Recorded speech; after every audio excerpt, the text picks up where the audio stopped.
deliberate practice-focused supervision aimed at kind of helping you acquire skills that are challenging to traditional supervision. And I sent there's a PDF with kind of a rough outline that we'll be following. Present case to consultant. Identify 1 to 3 micro skills. Practice with consultant. Repeat many times. Homework. And something I want to just kind of highlight from the beginning is there's kind of 2 domains to this. There's the skills, kind of what you're doing with the client in session. Mm-hmm. But then there's also the what we call practitioner capacity, or also called building the person of the therapist. So your ability to kind of, handle countertransference, complex feelings, anxiety, whatever comes up while you're doing the skill. Now, that gets personal, and it's important, of course, that we respect the boundaries in supervision. This is a hierarchy here. So I just want to be really clear, though I will be asking, reflect on your inner experience. I won't be asking you to describe it in any detail, to reveal anything you're not comfortable with. So you becoming aware of you helps, but you kind of disclosing to us doesn't necessarily. It's about you kind of learning to kind of suss out within you. I don't know what my priority is. Okay. I guess just to get your feedback.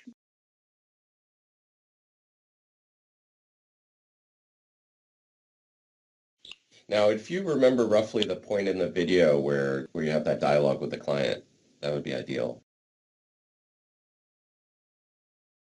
She talks very externally, say you have a friend. And so for me, I was trying to bring it back to her. So what if that person's your mom? Because that's what we were talking about. Great. How to help when the client is externalizing. Because you can't, help the mom, right? So because what we're doing now is we're trying to identify, just a few micros to with. And so I'm going to run some options by you, and we'll see what you think. And the ones that kind of sound most appealing to you are the ones I'd rather go with. Okay. All right? Because there's always lots of different skills you can kind of work on.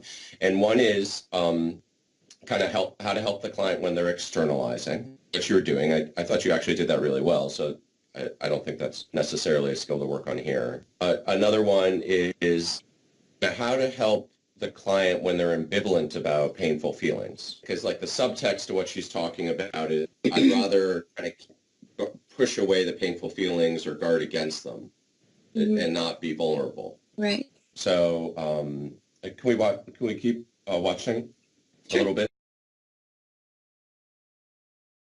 Pause. And so this is the client who had a suicide attempt, is that right? Yeah. Mm-hmm. Yeah.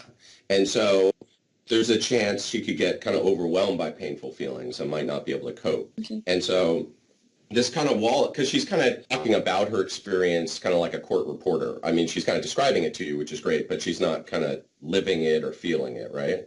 Right. I mean, there's probably a reason that she's walling it off, because if she feels too much, she could possibly, decompensate, become suicidal, something like that.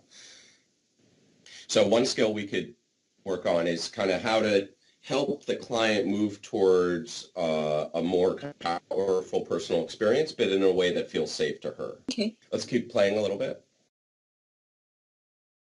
Let's pause. Now, as you watch this, do you notice this kind of empathic response to the client? In myself? Mm-hmm. You don't have to say exactly what, but do you notice any feedback in you towards the client, or no? Yeah, I definitely feel bad for her. Okay. Yeah. Okay. And you see, it's hard because I can't see your face. In this moment, was she kind of taking your empathy or walling it off? I actually felt like she was pretty open to me during this. Yeah. And so in some ways, I challenged her less because she was giving me more. Yeah. And she had way more silence than in any other session. So something you just said brings up another skill we could do, where you said she gave me more. Mm-hmm. And therapy can sometimes turn into that, where it's kind of like the therapist is asking for feelings and the client's like, oh, am I going to give this to the therapist? Am I going to do this, right? And sometimes it can be helpful to kind of orient it towards, does she want to give herself more of an experience of her feelings? Does she want it with trusting herself with painful feelings or give herself compassion? And then it can be less of a kind of contest between the two of you. So that's an option as well. Like, does she even want to feel those feelings and experience those? Yeah, well, bingo. How much does she or does she not? That's a subtext to what's going on here. And it sounds like it's been going on in therapy. The subtext is always, does she even want to explore her painful feelings? I mean, she came to therapy, right? So you could say her thinks want to experience the painful feeling, brought her to therapy, but then she sits down with you and her heart or her mouth kind of is like, no way. Right. And so to help her explore that dilemma within her, you're going to help her whichever she decides. So are you saying I would do that like explicitly? Yeah, I could show you how to do that if you want. Sound of interest? Yeah, I think it would be helpful. I think I would want to see how it goes next time to see what vibe she's giving me. Yeah. Yeah. Unfortunately, sometimes our clients change between sessions. That is, of course, the goal of therapy. But it makes supervision tricky. I mean, you could always start supervision by saying, okay, I want you to act just like you did last session. So I'm able to try my new skill, but yeah. I don't know if that's going to... I think the hardest thing for me with her is she just like minimizes everything or like denies the existence of feelings. Great. So I was watching a Gestalt video guy was really like paying attention to their body cues and their communication. Yeah. So I kind of try to do that in this one. Well, here's the thing, is if you're paying careful attention to her, but she's trying to push down feelings, then it can be your will driving the bus, so to speak, rather than her. And she might almost get the idea that like, oh, my therapist wants me to have strong feelings, so maybe I don't do something for the therapist, and it's not clear if it's for her. Yeah, I don't think she's concerned about pleasing me. Well, so which of these skills sounds valuable? Do you want to work with the minimizing? Do you want to work with the minimizing? Okay. I think that would be really helpful. Yeah. Great. Okay. Do you have a pen or something you can write stuff down? I do. Okay. So we're going to think up some lines for you to use with her, and we're going to kind of do this together, but it's important that it's in your voice, that it makes sense for you. So let's see, something to the effect of, and instead of minimize, why don't we try a different word? Why don't we try distance? Okay. Because it just might, just minimize sometimes can, something to the effect of, Joan, is there an urge to distance from your painful feelings? How could you say that in your words? I would probably say, like, do you feel the need to distance yourself from your feelings? Great. Can you write that down? Okay.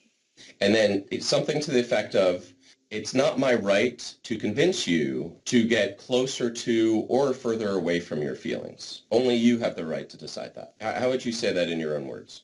Can you a little more what you mean? Yeah. So if someone has ambivalence about their feelings, we don't try to convince them because that can set up it basically isn't empowering them. It's not kind of helping them navigate their own process. Okay. I guess I was assuming that she knew she had feelings about it, but she doesn't. You know what I mean? Yeah. So this is a way to make it explicit, but also make it clear that she doesn't have to,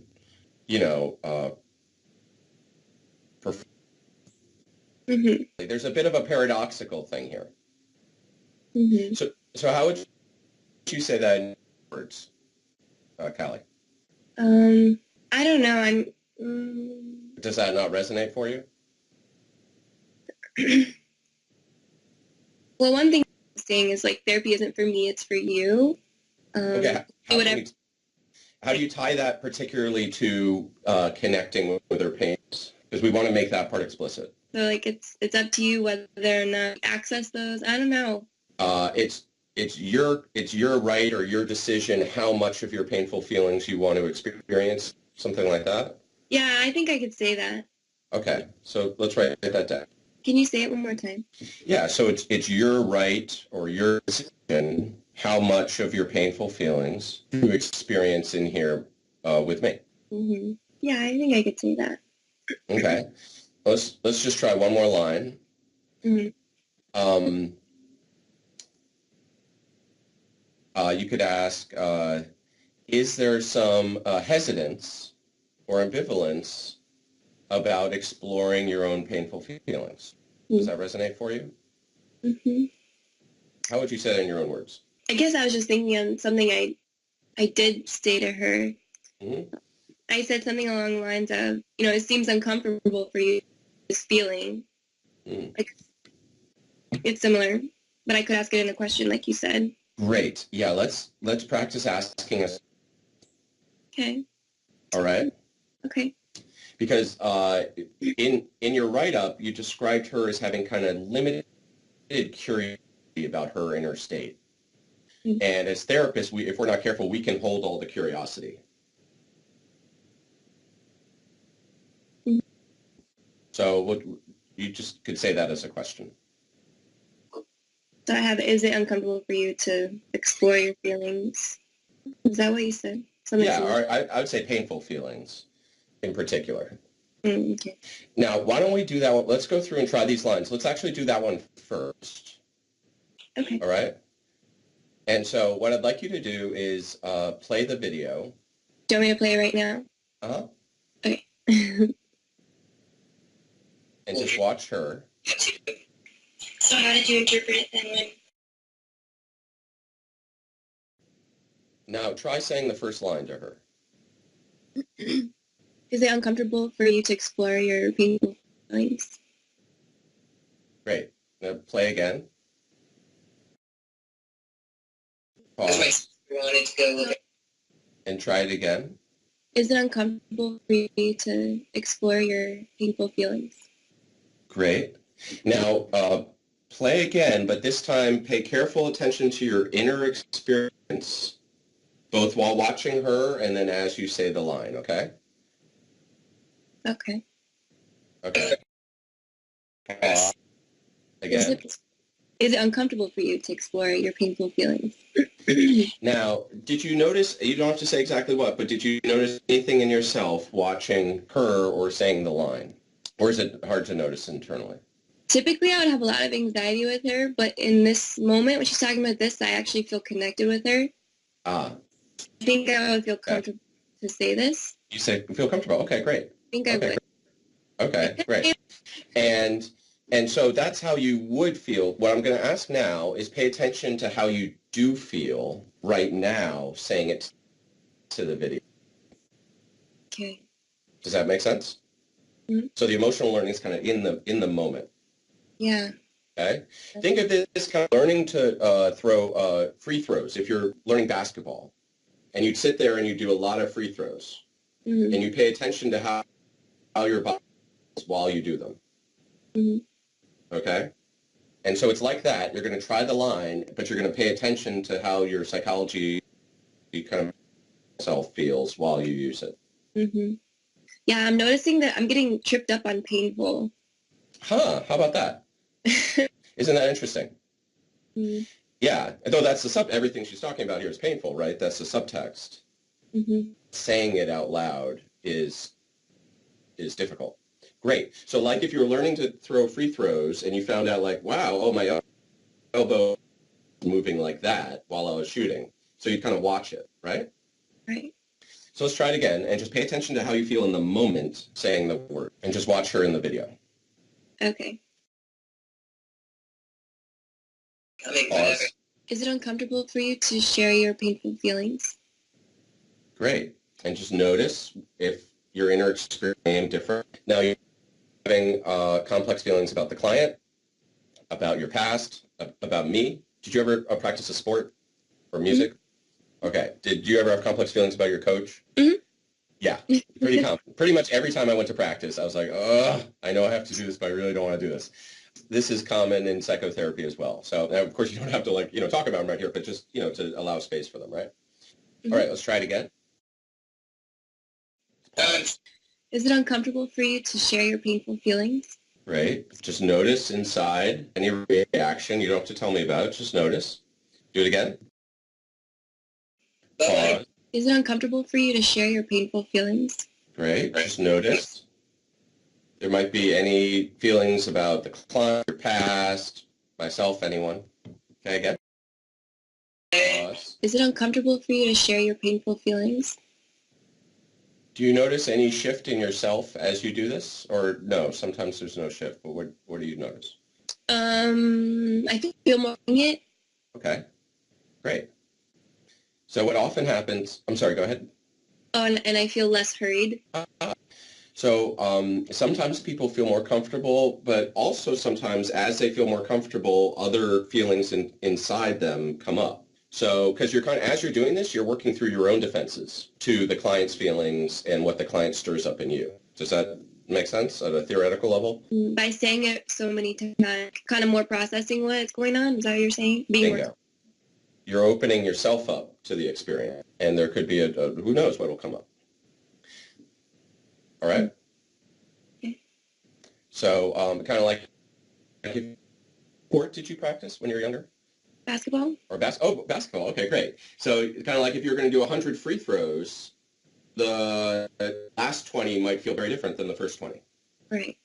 For sure. Right?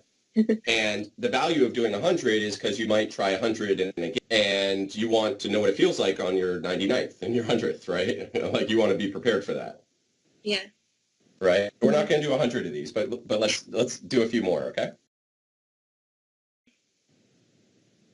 Is it uncomfortable for you to share your painful feelings? Great. And just notice inside anything that chips, it may or may not. Again. Pause. Is it uncomfortable for you to share your painful feelings? Now, we're going to add something to it just a little. As you watch, try to notice the subtext, what she's communicating, really saying to you, Callie, for me, I'd rather minimize it. Or when she distracts to her arm, she's saying, Callie, it's really uncomfortable, I'd rather we talk about my arm. Mm-hmm. Right? Or when she says, block it, she's really saying, Callie, it's really uncomfortable, I'd rather just block it, right? Right. So while we watch, try to tune in to how she's to you, her discomfort, and then you can ask the line again. Okay. Does that make sense? Mm-hmm. Mm-hmm. Pause. Is it uncomfortable for you to share your painful feelings? Bingo. You feel that? You don't have to tell me. You don't have to tell me. Okay. So ready? Right. Pause. Is it uncomfortable for you to share your painful feelings? Great. Now, are you able to track saying, her body language saying that it's uncomfortable, or is it hard for you to track that? No, I see it. I see it often. I try to use that because I feel like it gives me ammo. So if you said this line to her, you would be responding to her body language. And it may help increase her sense of felt attunement. At one point, I said, your body language is telling me that it hurts you or something. So, maybe we're going down that road. Yeah. Though I would say, so that's a step ahead of where we are. Okay. Because her body language right here is saying she doesn't want to even know how it feels. Mm-hmm. Her body language here is about avoidance. Mm-hmm. And we can read into that there's pain underneath. Okay. So we're kind of backing up to meet her where she's at, which is that she doesn't even want to experience the painful. And it's kind of like in the motivational interviewing, model and literature, they find that, sometimes if we where the client is, it actually encourages them to move quicker. Mm-hmm. What's the second line we have written down? Or I guess the first one we had. The first one. Do you feel the need to distance yourself from your feelings? We tried that one? Mm-hmm. Sure. You want me to play it? Yeah. Do you feel the need to distance yourself from your feelings? Great. Now we're going to do it again. And again, just you feel internally in the moment saying the words. Okay? Pause. Do you feel the need to distance yourself from your feelings? Great. Just notice anything inside. And then pause. Do you feel the need to yourself from your feelings? Great. Now we're going to add one little thing to it. Now, each time you watch the video, notice one way she is verbally or behaviorally expressing the urge to distance. Okay? And then the video, when you minimize, do you feel the urge to distance from your feelings? Or when you look away from me, do you feel the urge to distance? Or when you kind of rub your arms, do you see what I mean? Okay. Okay. Now, I want to emphasize this is not something to say to the client, because she might, and kind of intrusive or something, right? Okay. But if you are verbalizing it to yourself while watching the video, it'll help you in session catch it more quickly. So try it. Pause. When you minimize, do you feel the need to distance yourself from your feelings? Right. Now, this next time, pay attention to her voice. You know how her voice is kind of monotone? Yeah. And kind of use that in the line. Okay. Pause. When your voice is flat and monotone, do you feel the need to distance yourself from your feelings? Let's do it again and see if you can notice some other way that she's doing it. Okay. Pause. When you avoid by telling stories, do you feel the need to distance yourself from your feelings? Great. And just notice in you. In particular, notice if you have any irritation, frustration, anger, anything like that with the client. But if so, it's important that we let ourselves have that. I wouldn't suggest telling her, or at least right here, but just let yourself notice that, all right? Let's try it again. Do you want me to find another thing, or? Yeah, if you can. Okay. Pause. When you smile, sorry. When you smile when you're discussing painful things, do you feel the need to distance yourself from your painful feelings? Great. Just experience you have. And let's try it again. Pause. When you try to rationalize things, do you feel the need to distance yourself from your feelings? Now, do you notice any change in your internal experience while doing this repetitively or not? And you don't have to tell me what it is, just kind of do you notice or not? Or is it hard to tell? And hard to tell is a valid answer. Kind of hard to tell. Hard to tell. Great. Okay. For learning to play basketball the first time, like it took so much focus on dribbling that like it could be hard to do everything else, right? Right. You had to probably get pretty good at it before the dribbling was automatic and the shooting was automatic and the passing was automatic, and then you could start thinking about plays, right? Right. Okay. So the whole point of deliberate practice is to repetitively rehearse these basic skills so they're kind of automatic. So then with her, part of your brain is freed up to be thinking about, okay, what's the theory or what do I want to do kind of strategically? I need that. You and me both. You are an elite group of all therapists that need that. Because none of us have done this kind of training, right? We kind of learn psychotherapy like philosophy, which is great for writing papers. I'm sure you can write great therapy. I can write excellent therapy. But if you watch my videos, it's a whole different story. Because we've been taught to think about it and write about it, not to actually do it. So what I would recommend is practicing. So now we're at the final step. We did repeat many times. Now we're at the final step of this process, which is homework. And what I'd recommend is between session with this client, spend 1 hour in ideally 20-minute chunks. Okay. But to spend 1 hour watching the video and practicing what we were doing. You do 20 minutes on the third line we wrote down, 20 minutes on the second line, and then 20 minutes on the second, right? Because we rearranged the order. And as you do them, remember, it's not just about saying the line, it's about noticing what comes up in you, right? Kind of like when you're playing basketball, it's not just like making the shot, but kind of paying attention to your body as you do it. So I'll tell you about my other trainees that experiment with doing this homework. Is typically it's the thing that they put off most and they enjoy least during the week. So, and in fact, most of my trainees don't actually do it the first time. This is something that typically requires a fair amount of willpower to do. If you want to make this kind of more embodied and more kind of easily accessible, we say move the skills and procedural memories so it happens automatically. Then this would be a way to do it. So is the idea that like by repeating these 3 phrases after a while, like things similar will come? Or is it more that you're paying attention to your internal process or goals? It's both. Those are the 2 domains. Yeah. Is saying something similar will come quicker. Now that the goal isn't just to have you say the exact same lines every session, right? But something similar, right? We want you to really be kind of flexible and attuned, right? So that's one domain, is to make that quicker and easier. So it doesn't require much brain power when you're doing it. And then 2, so you're able to tolerate whatever comes up as you do it.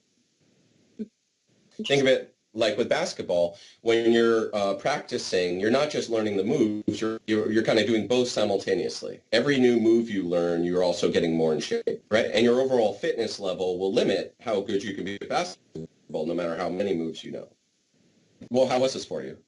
It was good. I didn't know what to expect. I really, writing questions in my own words, because if it's not something that I would say, like it's going to be hard. Yeah, good. You should only say what's right for you. So I'm glad to hear that. Yeah, good for me to do this with all my clients. Any feedback for me, things that were kind of more helpful or less helpful or whatever? I'm glad that I watched my video ahead of time and knew going into it, I wasn't sure. Maybe we're just going to watch it and then we'll stop it. And so I could have prepped you for that. That would have helped, basically. Maybe tell me, look for these things, right. Tell me whatever. I don't know. That's a really good point. Thanks for this feedback. I appreciate that. Yeah, no problem. Thanks for meeting with me.